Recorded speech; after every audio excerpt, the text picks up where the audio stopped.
Floyd Mayweather recently shared his thoughts on the Jake Paul versus Gervonta Tank Davis fight, and his words carried a mix of caution and acceptance.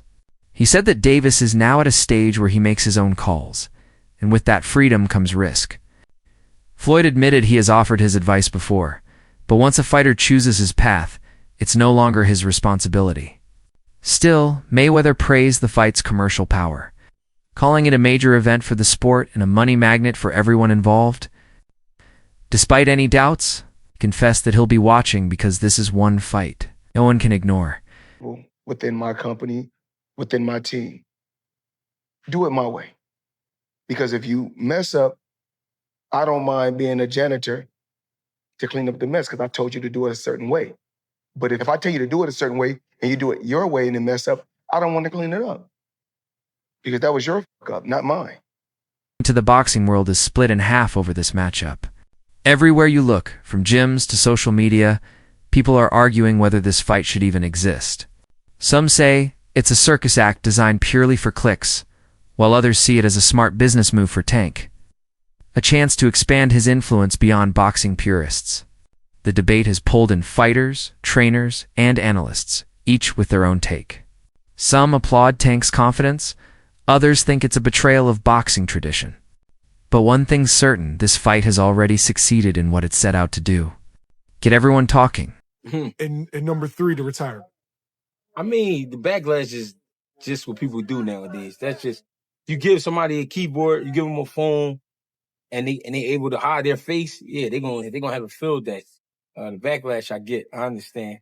What'd you say, number 2, not fight Shakur? Yeah, he's saying he'll never fight Shakur, that he ain't gonna do him no favors, that he ain't gonna help him make no money because Shakur broke or something like that. Something along those lines. Yeah, I don't get all that. That's, you know what I mean? That's against the game. Like, you know what I mean?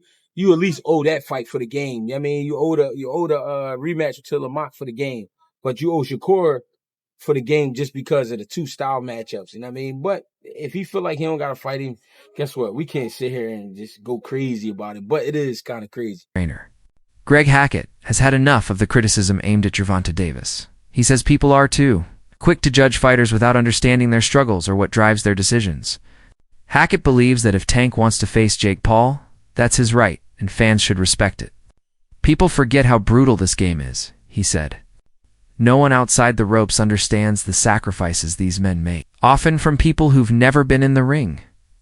He urged fans to stop trying to control fighters' careers and start respecting the discipline it takes to stay at the top. Like, he done a lot in his career, right? Not everything, but he done a lot. What people don't understand is this business is a lot.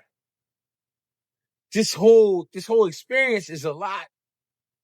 The shit these fighters go through is hard to explain. It's hard to explain because people, they can't see it, so they can't understand it. But it's stressful to the fighters because they coming from just getting ready to fight in the amateurs, being prepared, going out there, win, get it done, celebrate. All right, we back to the next camp. To now, marketing. You're talking about marketing. You're talking about lawyers. You're talking about all this shit that you just never imagined. You're like, why do I have to deal with all of this shit? People trying to keep money coming in, so they trying to come up with bright ideas. At the same time, you got a lot of people trying to get from you. For sports commentator, Max Kellerman also found himself in the center of controversy after his recent remarks about Gervonta Davis. Kellerman has been accused of being unfairly critical, downplaying Tank's career accomplishments and questioning whether he ever proved himself in his division. Many fans and fellow analysts were quick to fire back, pointing out that Davis's record speaks for itself, a mix of power, precision, and dominance. Critics say Kellerman's stance highlights the ongoing problem of bias in boxing commentary, where narratives are shaped by perception instead of facts. The discussion reignited a bigger issue: how some voices in media influence the way fighters are remembered more than their actual achievements do. Because Max Kellerman is full of nonsense. Max Kellerman claims that Gervonta Davis was never a champion, that we've never been a period of time when we looked at Gervonta Davis and said Gervonta Davis is the man in that weight class. Bunch of other ridiculousness pouring out of the pie hole of Max Kellerman. Max Kellerman is one of the most biased, bought and paid for journalists that there is in the sport of boxing.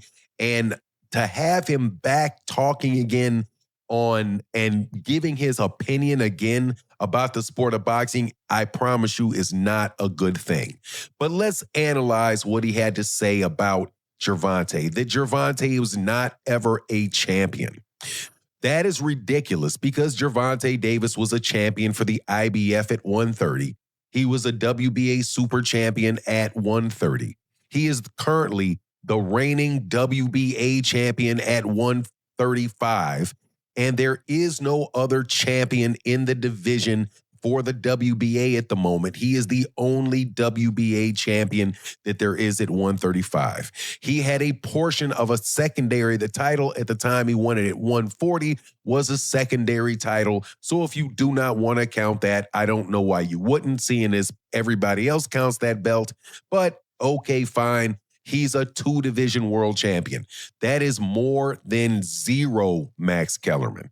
Now, looking at the idea that Gervonta Davis has never been the man in that division is absolutely ridiculous because Gervonta Davis has really been the man in that division the entire time that he's there. Former world champion Paulie Malignaggi, known for his bold opinions, didn't hold back either.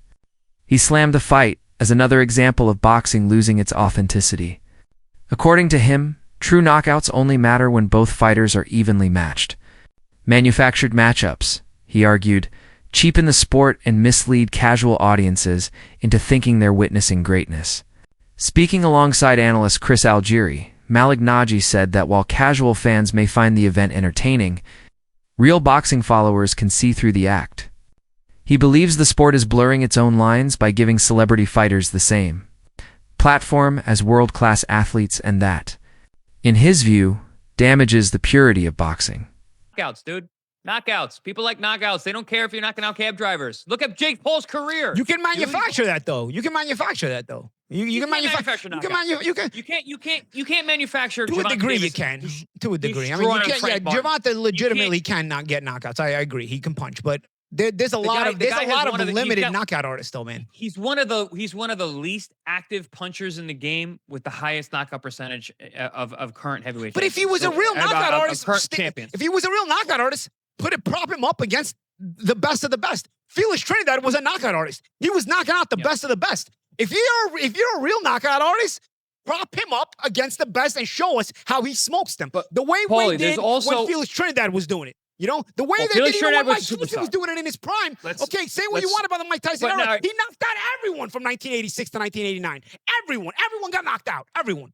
Well, by your standard, you could say that Tyson was to a degree manufactured. No, because he fought everyone that was there. Everyone that was there at that time fought. Teddy Ellis will 100% agree with this. With the expense of Witherspoon. That were afraid of him. With the exception of Witherspoon. No, but they all, doesn't matter. He knocked them all out. There was nobody you could say in that era except maybe Witherspoon, who had contract issues with King at the time.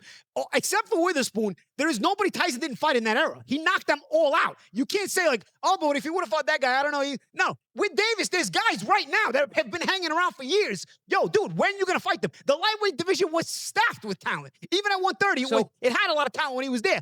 Didn't fight almost any of them. So it's not the same thing as the Tyson era. You want to say anything about Tyson era? Fine. It wasn't as high level or something. He still knocked out everyone. Not everyone agrees with the critics.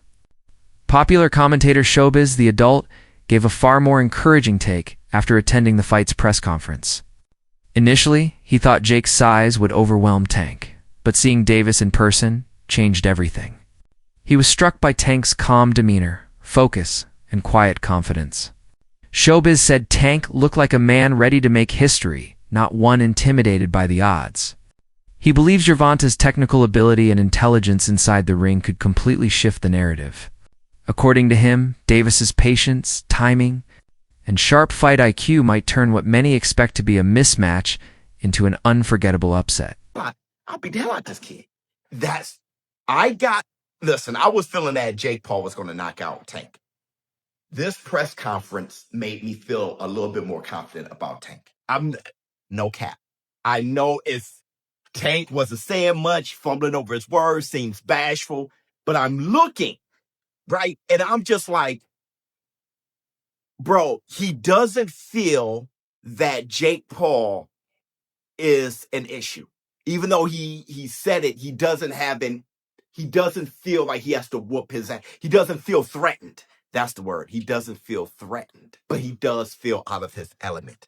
I'm gonna be honest, man. It sounds like, I know everybody's looking at this press conference and it's like, number one, I know what y'all saying. It's a clown show. It's not real.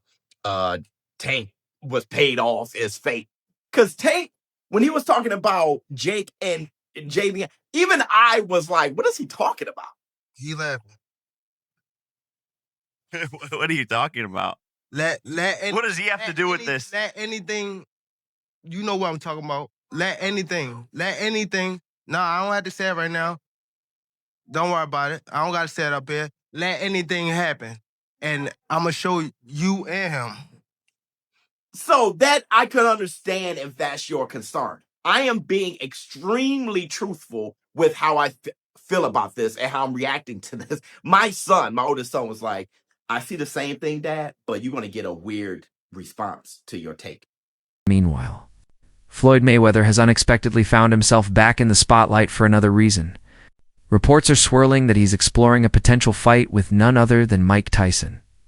For many insiders, this move isn't about money, it's about reminding the world that Floyd still runs the headlines. Analysts say this is vintage Mayweather, competitive, strategic, and obsessed with legacy. With the hype around Davis and Paul stealing the limelight, Floyd's rumored fight feels like his way of reclaiming center stage. Even after retirement, he refuses to fade quietly. For Floyd, relevance isn't an option, it's his identity. Asterisk.